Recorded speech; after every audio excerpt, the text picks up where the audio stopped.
Molt bé.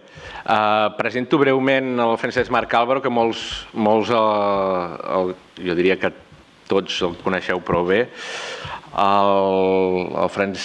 Per tant, intentaré dir alguna cosa que no sapigueu. El Francesc és un home precoç, en el bon sentit de la paraula. Vull dir que ja de molt jove va començar a escriure i a pensar i a llegir molt. Sempre havia llegit molt, també de molt jove.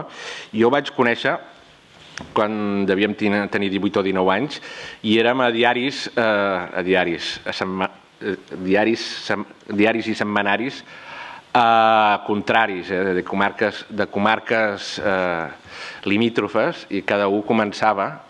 Ell va començar molt jove, jo començava, i ens vam conèixer en un acte de premsa. Després ens vam trobar a la universitat i fins ara, diguem, no ens hem destrobat. El Francesc Marc es va, com tots, es va llicenciar a l'Autònoma, a la Facultat de Ciències de la Informació. Va començar a escriure articles d'opinió sobre política de molt jove, ja de molt jove, a l'Avui.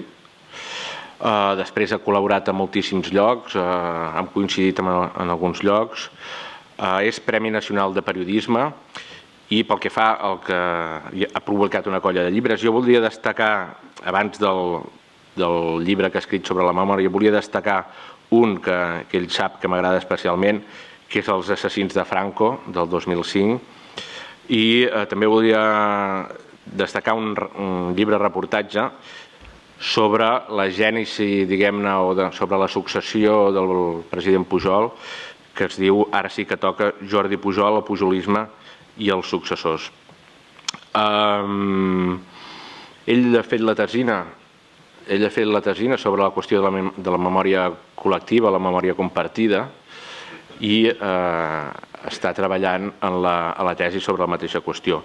Tot i així, ja ha publicat un llibre sobre aquesta qüestió de la memòria, que es diu Entre la mentida i l'oblit, el laberint de la memòria col·lectiva, que és del 2012, de l'any passat. El Francesc Marc és un periodista que no solament escriu molt bé, sinó que ha llegit molt i molt bé, i a més té un pensament, això no sempre es troba, té un pensament complex i molt elaborat des de fa molt temps sobre la realitat. Res més, li dono pas. Francesc Marc, com vulguis. Tinc la sensació, bona tarda, que han tirat la bomba i ara ja els que heu quedat sou els que porteu aquella vacuna que fa que som els fundadors de la nova humanitat, no? Els escollits en la nau Enterprise. I clar, tinc com un càrrec de consciència, perquè amb les hores que són us he de clavar, diguem, la xapa que porto preparada. Potser seré, diguem, ràpidament abandonat pels que sou aquí presents, no? És lo que tiene actuar el último, que deia aquell. A veure, no us llegiré tot el que porto preparat, perquè d'altra banda, com està previst, això es publicarà en unes actes i tal. Jo volia agrair en primer lloc al doctor Ferran Sáez la idea d'haver organitzat aquest simpòsium i el seu lideratge en el grup de recerca. Penso que està fent una molt bona feina i la prova és que les jornades d'avui, el simpòsium ha anat molt bé, no? I a la resta de companys del GRECOM. I bé, en tot cas us explicaré d'una manera bastant resumida el que us volia dir més detalladament, però abans, jo no pensava fer-ho, volia parlar també no de l'aproximació més teòrica que porto preparada, de les relacions entre el periodisme i la memòria col·lectiva, sinó del cas pràctic, diguem, quan jo m'he posat a fer el que en diríem un documental, perquè jo també he fet un documental. El que passa que els que no fem televisió, quan fem un documental fem un llibre, és el que jo sé fer, més o menys. I jo vaig fer un llibre, diguem, que quedaria encabit dins la categoria de llibres sobre memòria històrica, que és un terme que no hem de fer servir massa, de memòria col·lectiva, que és aquest que citava l'amic Marçal, Els assassins de Franco, no? Que mentre escoltava la taula d'avui a la tarda pensava, home, encara en podríem fer un documental d'això. Si enredo l'Enric Canals o algú que ho pagui, Jo aquest llibre dels assassins de Franco el vaig fer pagant-m'ho jo. Entenc que diguem, vaig tenir la sort que un editor hi va creure en el llibre i per tant jo em vaig sufragar la recerca i després el llibre va anar bé, no?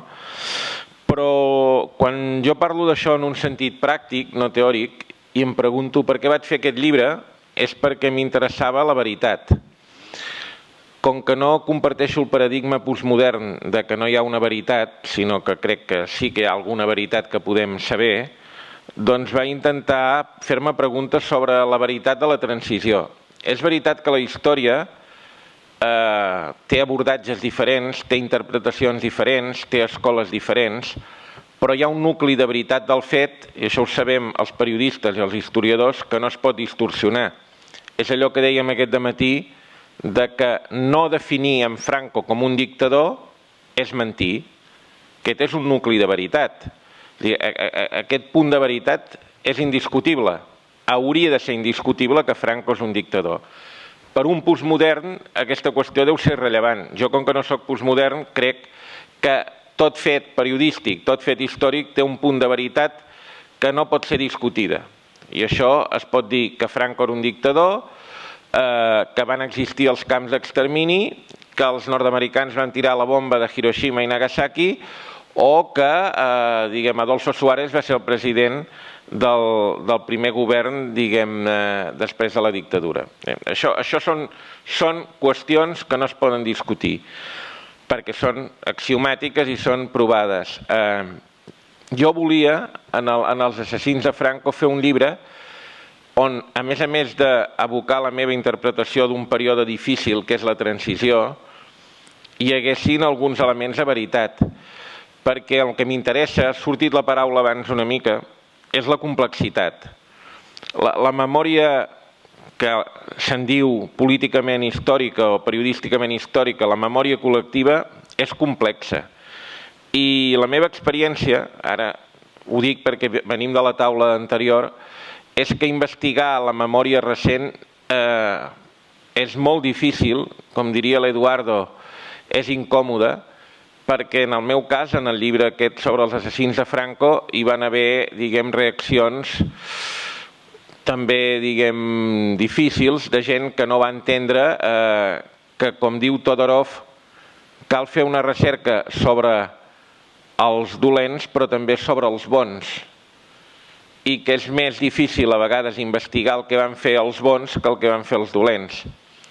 I sobretot quan es descobreix que entre bons i dolents hi havia nexes o hi havia connexions, o que alguns que ens pensàvem que eren bons no ho eren tant, o que alguns que ens pensaven que eren dolents eren una mica bons o no se sabia ben bé què eren, no?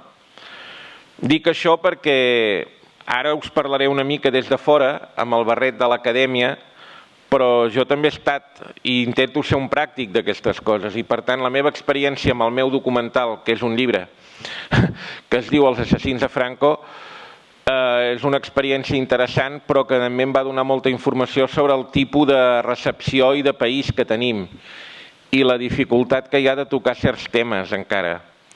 A la taula han sortit en molts casos i al dematí també han sortit de com trepitjar determinat ull de poll és difícil, però jo penso que encara tenim períodes tan a la vora i gent, testimonis i protagonistes tan a la vora dels fets que naturalment hi ha una reacció moltes vegades de caràcter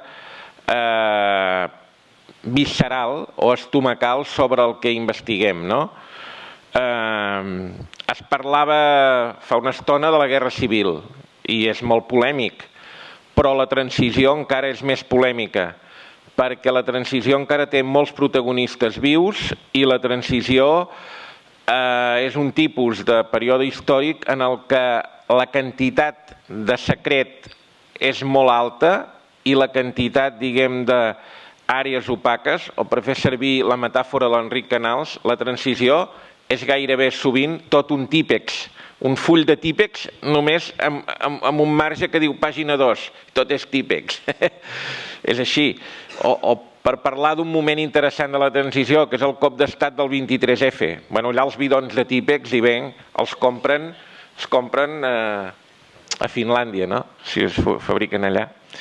Dit això, a mi el que m'interessa del problema que ens reuneix en aquest simpòsium és com el periodisme pot aprendre de la feina dels historiadors, com els historiadors poden trobar elements d'ajut en la feina dels periodistes i aquest pont que es transita entre el periodisme i la història. Val a dir que si el problema fos entre història i periodisme seria relativament fàcil d'acotar, però hi ha un tercer concepte que ho complica, que és el concepte de memòria. I que, com ja ha explicat al matí el professor Casassas, la memòria no és la història i, en canvi, la memòria és un material per construir la història i també és un material per construir el periodisme. Per no ser molt pesat, deixeu-me només citar el que diu un historiador i el que diu un periodista.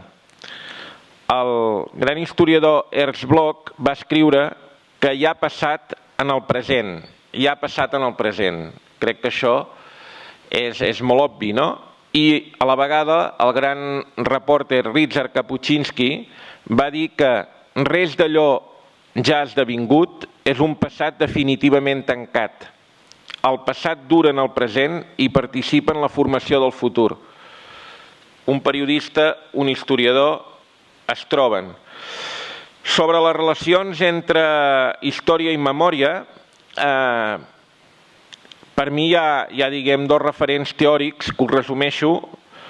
Seria tot el que té a veure amb el que s'ha anomenat la sociologia de la memòria, l'autor francès Maurice Albox, que va escriure dos llibres importants, Els quadres socials de la memòria i La memòria col·lectiva. Es dona la casualitat que aquest estudiós francès important és un estudiós que ell va morir en un camp també, en un camp de concentració, no? Bé, la feina de la sociologia de la memòria parla o ens dona la pista de l'existència del que se'n diuen marcs socials de memòria.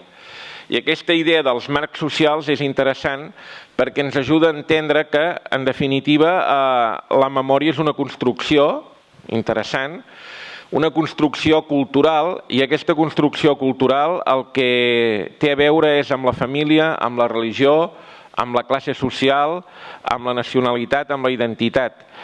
Per tant, ens dona una pista que té a veure també amb el periodisme, que és, en definitiva, pensar que la memòria col·lectiva no és una cosa que ens trobem, sinó és una cosa que anem fent, no? A mi el que em sorprèn és que un teòric com Maurice Allwachs no tingués en compte el que havia escrit uns anys abans Walter Lippmann, que és el pare de la teoria de l'opinió pública, quan parlava de la feina que tenien els mitjans construint, diguem-ho així, els mecanismes d'estereotipus que permeten fixar en una societat determinats debats. És curiós com una teoria pot circular al marge d'una altra. I a mi m'interessava veure com podríem connectar teoria d'opinió pública, teoria de periodisme, amb teoria historiogràfica, en aquest sentit. D'altra banda, Paul Riquet també ens ha donat moltes pistes sobre la memòria, en les seves obres, per exemple, La memòria, la història i l'oblit, on ha distingit entre oblidar i recordar. Gràcies a Riquet sabem que la memòria no és allò que recordem, sinó que també és allò que oblidem. I Riquet també ens diu que memòria és representació i mediació. I clar, els periodistes no fem altra cosa que mediar. Els periodistes són mediadors. Per tant, tornem a trobar una altra pista interessant que em sembla molt important. Hi ha tot un debat historiogràfic que jo em salto i que una mica ha sortit al matí a través de l'Enric Calpena, que té a veure amb la forma com expliquem el passat. Té a veure amb si ens centrem més en les històries, diguem, particulars o amb els grans fets. És evident que els periodistes connectaríem d'una manera molt clara amb una història narrativista, amb una història basada en els individus, basada en els casos concrets, i en aquest sentit hi ha un tipus d'història que a nosaltres els periodistes ens agrada, que és la història que té a veure amb justament posar el focus molt micro sobre la realitat. Dit això, però, el que és més interessant per mi és veure quines relacions hi ha fàctiques, pràctiques, entre història i periodisme, intentant una certa comparació entre com treballen els periodistes i com treballen els historiadors. Fa una estona parlàveu dels arxius, parlàveu de com podem accedir als arxius, estàveu parlant de problemes que tenen també els historiadors. Si algú ens escoltava, el problema pràctic d'accedir a la veritat és el mateix per un periodista que un historiador. Allò que unifica més clarament l'activitat del periodista i de l'historiador és la pregunta sobre el per què de l'esdeveniment. El periodista es fa aquesta pregunta enmig de les urgències de la seva feina i es demana per les causes i les conseqüències d'un fet del dia, i en canvi l'historiador té una mica més de calma, hi ha algun historiador a la sala i ho pot dir, té una mica més de calma i de perspectiva per mirar els fets amb distància, però es fa la mateixa pregunta. I quan un periodista es fa una pregunta sobre un fet que va tenir lloc fa 30, 20 o 10 anys, i a la sala sou molts els que ho feu, esteu fent una feina bastant propera a l'historiador. Per tant, en definitiva, la feina és la mateixa, però anem a filar una mica més prim, no? Hi havia un gran historiador, Edward Hallett Clark, que va dir que historiar és interpretar. Nosaltres en aquesta facultat expliquem sempre que el periodisme és una interpretació de la realitat, per tant estem en el mateix. I què vol dir interpretar? Doncs interpretar ja sabem que vol dir donar sentit. I a què donem sentit els periodistes i a què donen sentit els historiadors? Els fets. Hallett Clark deia que, literalment, s'acostuma a dir que els fets parlen sols. És fals, per descomptat. Els fets només parlen quan l'historiador els interroga. És ell qui decideix a quins fets dona pas i en quin ordre i context ho fa. Això val exactament per als periodistes. És a dir, els fets no parlen mai per si sols. I la feina del periodista és ordenar i donar sentit. I la feina de l'historiador és la mateixa. I, per tant, ens trobem amb un paradigma molt semblant, que és una operació absolutament difícil i complexa, que és sortir del caos i anar cap a l'ordre. Qualsevol que observi cada dia el que s'esdevé, diguem, durant 24 hores, per exemple, a l'àrea de política d'un mitjà, sabrà que allò no té cap sentit si no s'endreça. Però qualsevol que sàpiga què és entrar en un arxiu i intentar trobar el fil d'un esdeveniment tancat aparentment, sap que si la mirada del que està en l'arxiu no projecta un sentit, aquells documents no diuen res tampoc. Per ser una mica més pràctic i concret, jo he preparat una bateria de, en tot cas, algunes diferències, però, entre la interpretació periodística i la interpretació històrica, on tenim alguna discrepància. La primera diferència em fa pensar en el que va escriure Llorenç Gomis, periodista conegut per molts, desaparegut i mestre de molts. Deia Gomis: el periodisme fa una interpretació de la realitat social successiva que no explica la història completa, sinó que se'n fa destacar el final de l'episodi immediat. És a dir, els periodistes sempre expliquem un final provisional, que es tradueix en una notícia, que és el titular. És així. En canvi, dic jo, la història fa una interpretació aturada de la realitat social que es tradueix en obres especialitzades que intenten explicar tota la pel·lícula, no només el titular, sinó causes i conseqüències. En les dues interpretacions, l'element que posa en marxa el procés aquest és la pregunta bàsica que dèiem abans, és a dir, què ha passat i per què ha passat.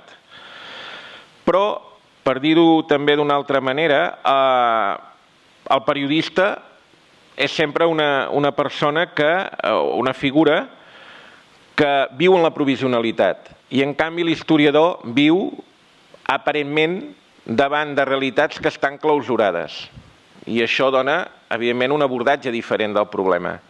Fins i tot moltes vegades, encara que la història sempre és revisable, hi ha un moment en què es dona per tancat un afer històric, no? I si no hi ha una novetat, un document nou, considerem que allò està tancat. La segona diferència és que el periodisme és una interpretació del present feta des del present mateix, no pot ser d'altra manera, mentre la història és una interpretació del passat construïda des del present. Tampoc podia ser d'altra manera. Diu Carr, només podem copsar el passat i assolir la seva comprensió a través del vidre del present. Ens ho deia al matí en Casasses també. L'historiador pertany a la seva època i està vinculat per les condicions de l'existència humana. Per tant, periodistes i historiadors habiten el present, però en canvi tracten amb diferents tipus de protagonistes. Uns són coetanis i uns altres no. Això, evidentment, amb la història contemporània, i aquí hi ha l'amic Colomines que ho sap, té una excepció. Un historiador que parla de coses molt, molt properes acaba sent també, d'alguna manera, coetani dels que són relatats. És el que li va passar al Hobsbawm, no? Per exemple.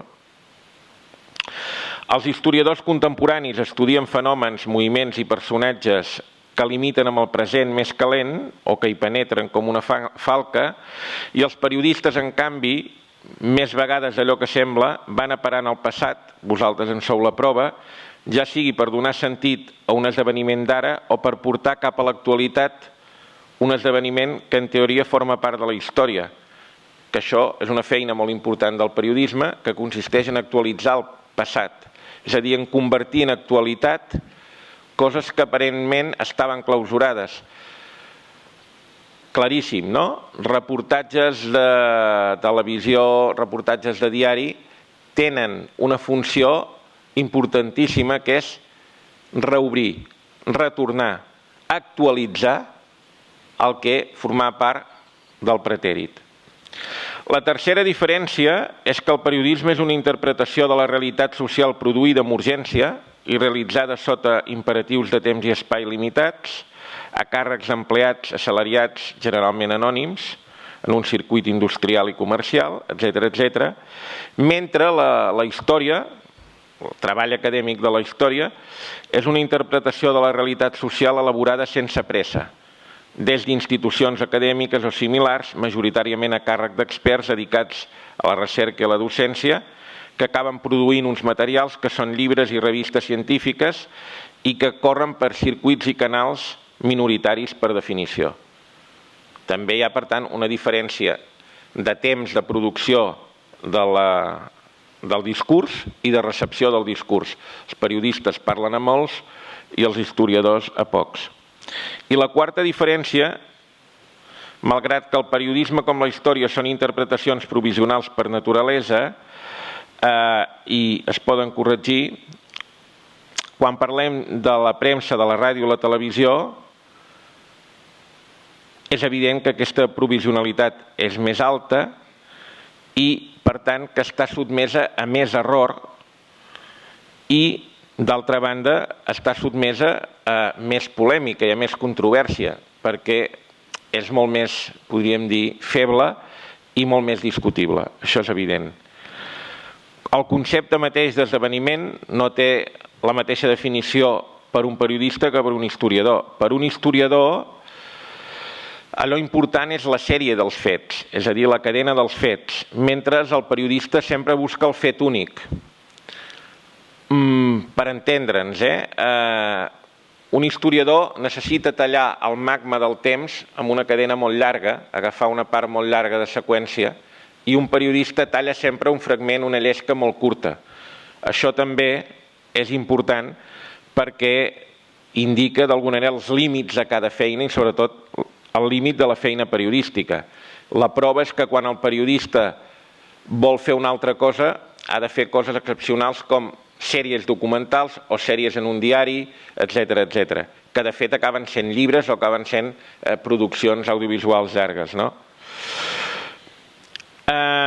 L'esdeveniment periodístic és un fenomen accessible i obscur a la vegada. Mentre la proximitat de temps facilita la reconstrucció dels fets, la manca de perspectiva dificulta la comprensió clara i exacta del seu significat. Els periodistes sovint no sabem què està passant. Ho hem de dir així, no ho sabem. El problema és quan a més et pregunten què passarà, no? Moltes vegades el periodista ha d'interpretar d'una manera tan ràpida i immediata que el que fa és una aproximació purament intuïtiva a les claus de tot plegat, no? En canvi, l'historiador fa una altra cosa, no? Jo sempre dic que en l'esdeveniment periodístic no hi ha restes, no hi ha ruïnes, no hi ha això perquè els fragments són en calent, el magma és calent, però quin problema té el magma calent d'un volcà? Que no es pot tocar i per tant no es pot refredar ni es pot tocar. En canvi el periodista sempre agafa aquest magma quan ja s'ha refredat, el pot analitzar, pot veure la densitat. L'historiador, perdó, gràcies Agustí, l'historiador fa una altra cosa, no? Si voleu una metàfora una mica més bèstia, el periodista fa autòpsies immediates sobre el cos de l'esdeveniment, mentre l'historiador fa el que se'n diuen necròpsies, que són en cadàvers o restes, diguem, de cadàver, i busca allà el que queda de l'ADN del fet, no? Bé, jo crec que, passo una mica ràpid, si haguéssim de resumir, el periodista acaba tenint una funció bàsicament de rememorador social. És a dir, acaba fent una feina de rememoració a través dels mitjans del passat. Fixeu-vos que us dic de rememorador i no de commemorador, perquè la commemoració té una component, diguem, complexa, té unes adherències, la commemoració, que potser no lliguen gaire amb el periodisme. I la rememoració té una component molt més neutra en aquest sentit. En tant que mediador entre el passat i el present, el periodista rememora socialment i està investit, per tant, i això vosaltres ho sabeu molt clar, el periodista que va cap al passat està investit d'una gran responsabilitat sobre aquest mateix passat i actua una mica com un nexe i com un, si se'm permet, com una mena de sacerdot que té la capacitat de dir a la societat què d'allò que havíem oblidat cal tornar a recordar.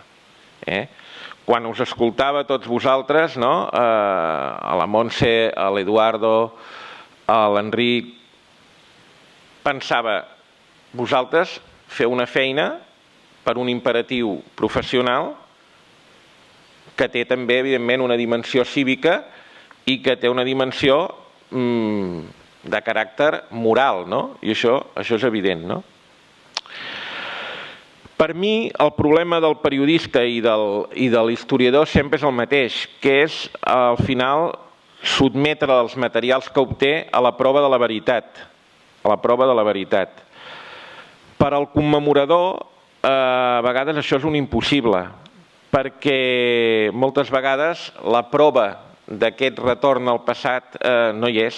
És a dir, no sempre trobes el document, o a vegades quan el trobes a mitges, o a vegades no tens les imatges, com s'ha dit, i per tant has de reconstruir d'una manera, podríem dir, complicada, aquest viatge cap al passat. I això obliga un cert compromís entre allò que tens i allò que no tens. Al final, aquest viatge del periodista com a rememorador es basa en un cert compromís entre la veritat que ell pot obtenir, la veritat que pot comunicar i la credibilitat que té davant del públic, no? El periodista, tinc escrit, quan fa de rememorador, ha d'afinar, assumint la seva responsabilitat, les rutines de contrast i verificació que li són pròpies i ha d'incorporar quan calgui sistemes probatoris manllevats de la historiografia. Altrament, el seu paper quedaria sota sospita permanent, és a dir, el públic podria dir això s'ho han inventat. En aquest sentit, si m'ho permeteu, abono la tesi d'una professora nord-americana, Barbara Seliger, que diu: quan els periodistes miren el passat, a l'explicar les notícies del present, entrelliguen estratègicament l'abans i l'ara a base de combinar dues estratègies. Mantenir la reverència del periodisme pels fets, la veritat i la realitat, mentre se serveixen de les singulars característiques del treball de la memòria. En aquest sentit, jo volia introduir el concepte d'imaginació. És evident que el periodista i l'historiador hi ha un moment que necessita imaginar. La paraula imaginació té molt mala premsa, tant en el gremi dels periodistes com en el gremi dels historiadors, perquè hem considerat que la imaginació és sinònim de fabulació, i no és així. Parlo d'imaginació com un exercici raonable a partir de les dades per projectar justament una empatia respecte als buits que no tenim. Sense una mica d'imaginació, el Ricard Bellis, ho explicava abans molt bé, no podria reconstruir a través d'aquesta honesta filmació ficcional allò que no tenim. Qualsevol periodista que també treballi en paraules necessita un cert exercici imaginatiu per completar el sentit que us deia abans que hem de donar als fets. On està la frontera entre una raonable imaginació en freda mà i un excés de fabulació? Jo crec que tothom la sap, però en tot cas, per mi, d'una manera perceptiva, el límit està en distorsionar els fets o no distorsionar-los. És a dir, en desfigurar la realitat o no. Si la nostra imaginació desfigura el nucli de veritat, torno als exemples, que Franco era un dictador, que es va tirar la bomba de Hiroshima, que van existir els camps. Si la nostra imaginació desfigura això, ja no serveix, perquè va contra el sentit que volíem donar. És com si el Ricard Bellis, doncs, amb les imatges, no fos una imatge molt cautelosa i prudent a l'hora de recrear el que no té, sinó que, diguem, fos una imatge massa llapada, massa exagerada. Això sempre és així. Per tant, aquesta imaginació és indispensable, però aquesta imaginació s'ha de saber controlar. I la segona conclusió, i amb això vaig acabant, perquè penso que us estic matant, amb aquest rotllo, però la segona conclusió és que finalment els mitjans de comunicació sempre acaben construint una altra memòria, que jo en dic memòria virtual, i que altres autors anomenen d'altra manera. Per exemple, la Marian Hirsch anomena postmemòria, Alison Landsberg parla de memòria protèsica, de pròtesi, o l'Andreas Huyssen parla de memòria mediàtica, també. Aquesta memòria virtual és una construcció dels mitjans que fem des del periodisme i que és una memòria que s'afegeix a la memòria que tenen les comunitats i les persones. I en aquest sentit, els diaris, la televisió, el cinema també, el còmic, fabrica una memòria altra que forma part del nostre imaginari i que interactua amb la memòria que tenim com a individus i com a comunitats, de tal manera que es confon. Això és molt interessant quan s'han fet experiments preguntant a la gent, per exemple, què recordava d'un dia memorable, què recorda vostè del dia que va morir Lady Di? Què recorda vostè del dia que van matar en Kennedy? O què recorda vostè de quan van venir els Beatles a Barcelona?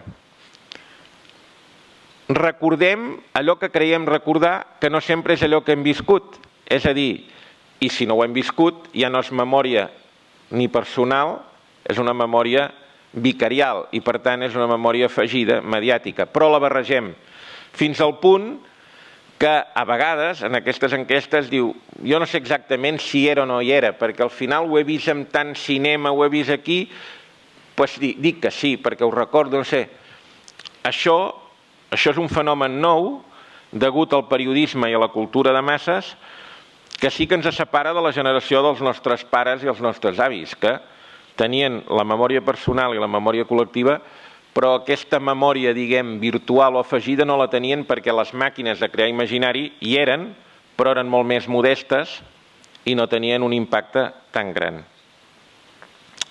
Acabo afegint una frase del Benedetto Croce que deia que tota història és història contemporània i podríem dir també que tot periodisme és una mena d'història a mig fer. O com deia l'Ibáñez Escofet, els periodistes som els manobres de la història, o posant-nos una mica tècnics i fent una mica de professors per acabar-vos de rematar, diríem, de la mateixa manera que hi ha un agenda setting de les notícies, hem acabat construint un agenda setting del record. I això, si us serveix, és resumit el que us volia dir. Gràcies.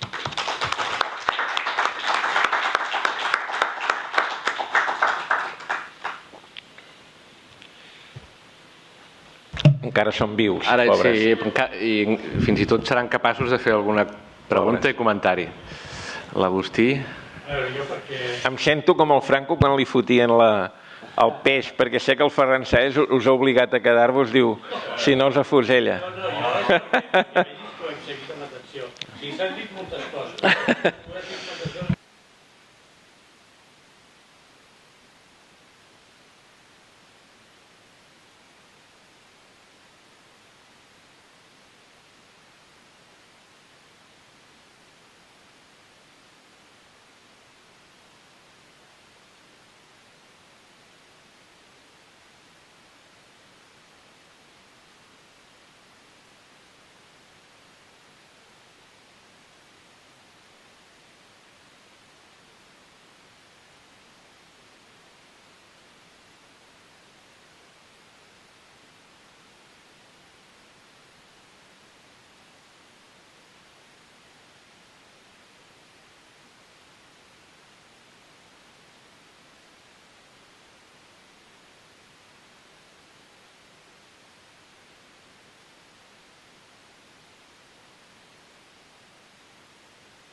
Molt bé, molt bé. I ara faré una confessió que m'he quedat molt tranquil perquè quan jo vaig fer Els assassins de Franco vaig entrevistar per fer aquest llibre molta gent de l'antifranquisme i especialment d'un grup que va ser molt important a Catalunya que era Bandera Roja. I la veritat és que va parlar molta gent, vull dir, molta gent va explicar moltes coses. La solució narrativa per explicar la història d'aquest grup, Bandera Roja, va ser inventar-me un diàleg amb un hipotètic membre de Bandera Roja que refonia totes les declaracions que jo havia recollit. No alterava mai les dades que m'havien donat, simplement m'inventava un diàleg amb un prototipo que era la suma de tots els que jo havia recollit. Jo tenia una mica de mala consciència d'això fins el dia que em vaig trobar algú que em va dir «I aquest amb el que vas parlar qui era?» Diu, perquè em sembla que era aquell, no? I em trobava un altre i deia «Aquest era aquell, no?» I jo deia «Sí, però clar, és que és tots». I intentava ser versemblant, no desfigurar el sentit d'aquest col·lectiu humà i polític. I després, quan he escoltat el Ricard Bellis, també vaig procurar, diguem, que la meva filmació fos correcta. Mai afegir al diàleg del hipotètic membre Bandera Roja res que no m'hagués dit ningú de Bandera Roja. Era bàsic per mi. Hi ha una diferència bàsica entre un historiador i un periodista. Si tu dius la veritat com a periodista no tens ni un lector ni un espectador, has fracassat. I per tant tu has d'escriure relats, el que siguin, que siguin capaços d'interessar.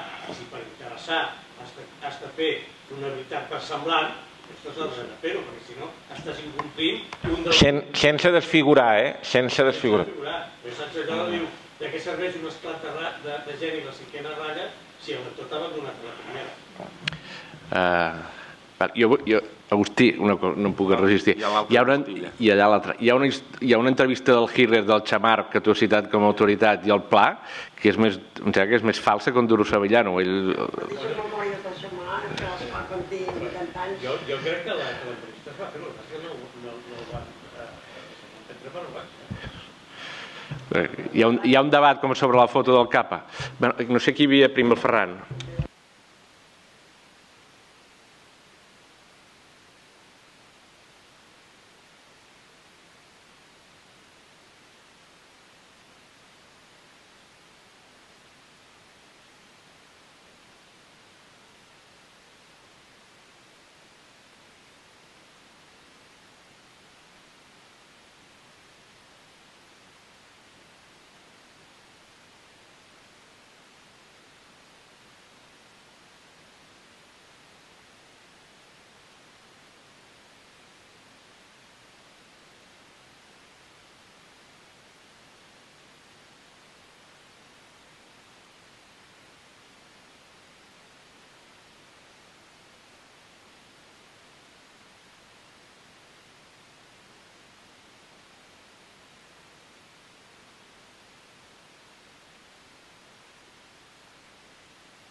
Ara, això que deies de les zones d'ombra és maco. A mi m'agraden les zones d'ombra, el que passa que normalment quan entra a les zones d'ombra et poden fotre la cara a mans, No, ho dic perquè hi ha un llibre, hi ha un autor hongarès brutal que es diu Péter Esterházy, que va fer una cosa que a mi m'agradaria que fes algun autor català o espanyol, que no ho ha fet ningú. Péter Esterházy va creure que el seu pare era un heroi de la resistència anticomunista hongaresa, perquè així l'home es va presentar i així era el mite. Era un lluitador contra la dictadura comunista. I el Péter Esterházy va fer un llibre d'homenatge al seu pare. Però, ai las, es van anar obrint els arxius, la vida és dinàmica, la història sempre es pot reobrir, el típex cau, s'asseca i cau, i l'Esterházy va descobrir que son pare era un gran informador, era un talp del règim, era un doble agent al servei del govern comunista. I l'Esterházy va tenir uns collons, amb perdó, com un toro, com deia el Pla, ja lo quitaréis esto, ja lo quitaran, no? Però va tenir uns collons com un toro perquè va fer un altre llibre que era, l'abjuració del pare. Diu, jo Esterházy, que he fet un llibre del meu pare com a heroi i he dit, hòstia, pare, quin pare, dic, eres un impostor, però jo faig el llibre també, perquè eres mentida. I per tant, l'Esterházy té 2 llibres i es abjura i té, per mi, una valentia brutal. Jo dic, sense posar exemples, perquè tots sou ja persones informades, m'agradaria que algú a Catalunya fes això. El sol fet de dir-ho ja m'estic guanyant hipotètiques moltes llenyades, no? Però, o a Espanya. Bueno, deixem-ho aquí. No dono noms.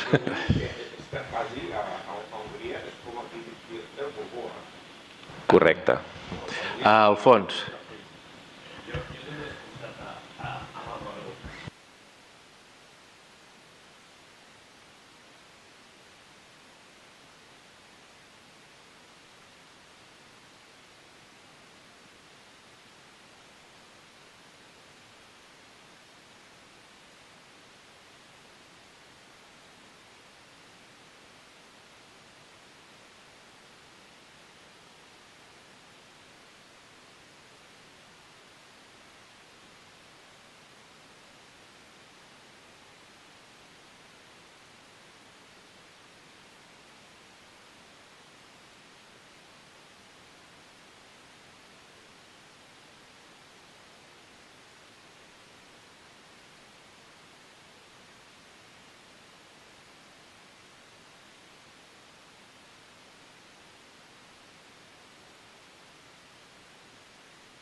Per explicar la meva obsessió, és que a mi sempre m'ha cridat l'atenció que feines tan equivalents o semblants en part s'ignoressin tant.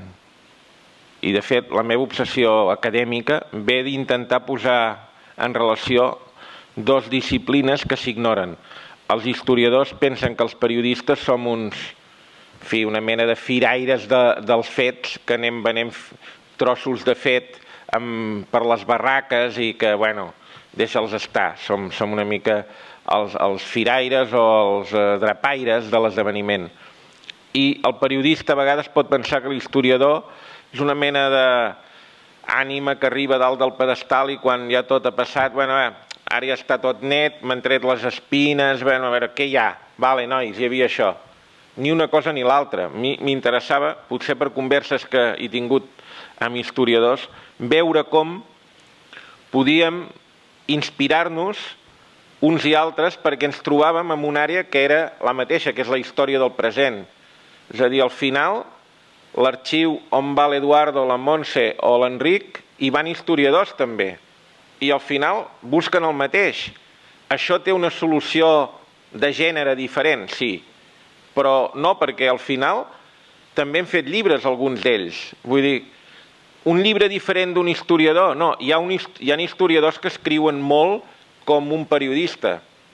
Per tant... I has acabat amb un concepte que no té citat en periodisme o en història, que en sociologia sí, que és la imaginació. Sí, senyor. Sí, hi havia la Montse i l'Eduardo, no sé si... I l'Agustí Colomina si tancaríem, no? No, Ferran?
Sí, estic d'acord.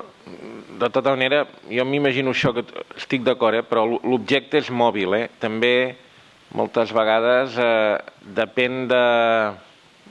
no només de la correlació de forces, sinó moltes vegades depèn del prejudici tècnicament entès. Quan jo vaig fer el llibre sobre els assassins, a part de que el vaig donar a llegir quan ja el tenia escrit, abans d'editar, evidentment, 3 historiadors per dir, a veure, dic alguna bestiesa, el vaig sotmetre, diguem, a una avaluació tècnica. Una de les meves fonts per al llibre em va explicar un fet que se sabia però que no s'havia explicat gaire, que era la qüestió que el Manolo Vázquez Montalbán durant una època va ser apartat del PSUC. Va ser apartat. Dic apartat perquè no va ser exactament expulsat, va ser això, apartat, congelat en la seva militància. El fet és que ni el Manolo ho havia explicat molt, ni la família, però era així. I jo vaig trobar les fonts que ho van dir. Clar, quan es va publicar, doncs va semblar que jo deia una cosa molt bèstia, però quan després li van preguntar a la seva vídua, no va poder negar-ho tampoc. I sembla una cosa íntima i menor i privada, però no ho era, perquè el Manolo Vázquez Montalbán era un senyor de dimensió pública, perquè el PSUC ha estat un gran partit en la història de Catalunya i perquè això tenia un corol·lari, diguem, de connexions. Clar, no saps mai on te trepitjaràs l'ull de poll, no? Això passa, vull dir que és mòbil, que tens raó, però que a vegades penses, mira, aquí no passarà res, passarà, pam, no?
libro que además Planeta paró y sacó RBA. Agustí Colomines, i tanquem?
molta opinió, no?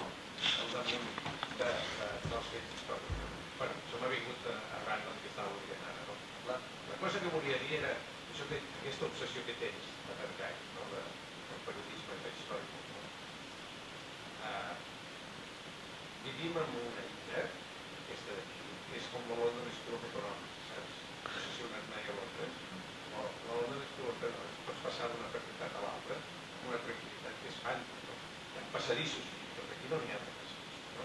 Però podríem anar a la Blanquerna, al CCCB, del CCCB podríem entrar a la facultat d'Història, podríem anar a la facultat de Filosofia que està a sobre, i ningú fa aquest pas. Sí, a la facultat d'Història, fins i tot, jo no sé què collons és la filosofia. Un dia vaig felicitar, us explico una anècdota, un dia vaig felicitar una professora perquè l'havia vist a la Contra de la Vanguardia, que feia l'entrevista, i vaig pensar, hòstia, és bo i tal, no?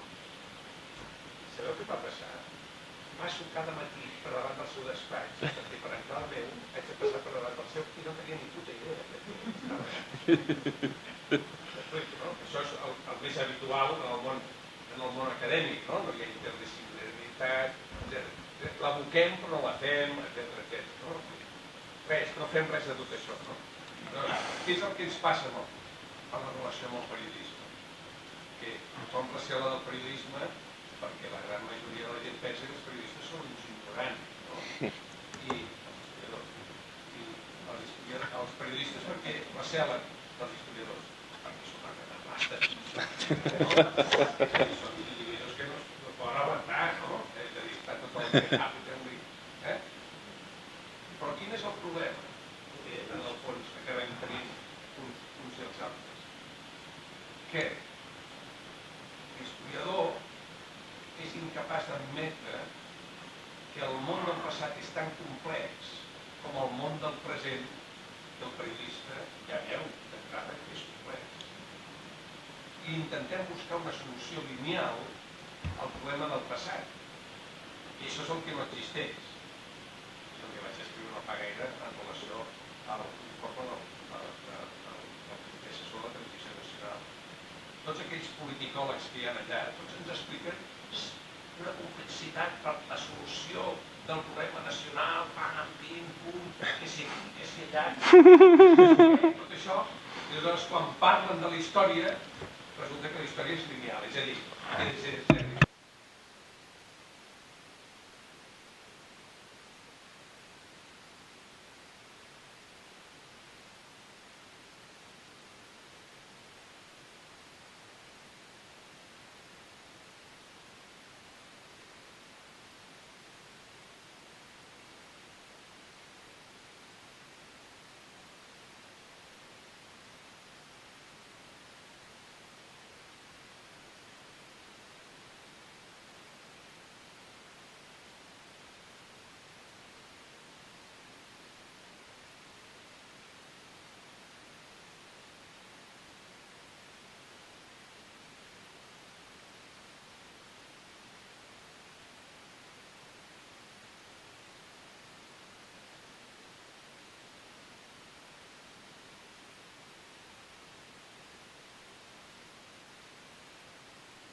Gràcies. No, està molt bé tot el que heu dit. Jo, per acabar, només dir que ja ho sabeu alguns que sou aquí, la meva obsessió també ve per motius familiars, com al final tots, no? Per aquest oncle meu que va morir a Mauthausen i tal. I al final suposo que és una manera d'intentar preguntar, diguem, com hem arribat aquí, no? I aquell familiar meu, què feia allà, no? Vull dir, en el fons, a mi el que m'agradaria dir és escriure un reportatge sobre què devia sentir algú que estava dins aquesta màquina criminal i no va saber mai, perquè ell era un coetani de la màquina criminal, exactament a dins del que estava. És a dir, que jo he sabut més on estava ell, que ell hi estava, tot i que ell la va viure. I això en mi és una cosa que encara no l'he processat. És a dir, que ell no va comprendre on era i jo que no ho he viscut ho he comprès més. Una cosa que em deixa dislocat. Sobretot des que vaig visitar el camp, clar. Però bueno, ho deixo aquí. Molt bé, doncs fins aquí. Bravo.